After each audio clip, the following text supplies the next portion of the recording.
Magandang gabi po sa inyong lahat. I'm Marvic Beleta.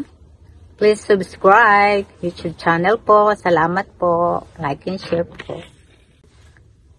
Ang topic ko ngayong gabi ay tungkol po sa cake. Alam niyo po, pag dumadating ang ating kaarawan ay napakasaya po siguro magkaroon po tayo ng cake na bigay ng ating mga mahal sa buhay. Kahit po ito ay isang maliit lamang po, basta po mabigyan man lang natin ng mula sa puso para malaman po nila na mahal po natin sila.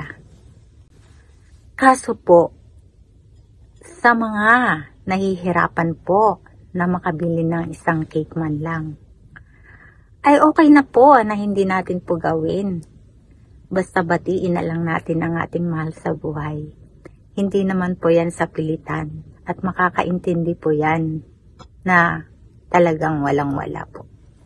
Pero po, para malaman nyo po, ibang-iba po talaga ang pakiramdam ng isang tao na hindi man lang nakaranas sa habang buhay niya na makatanggap ng isang cake sa kanyang kaarawan.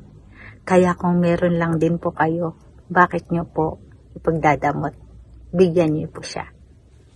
Kaya, ganito po, kahit hindi nyo na po ilagay ang mga kandila kung gaano karami ang kanilang edad, ay okay na po yan.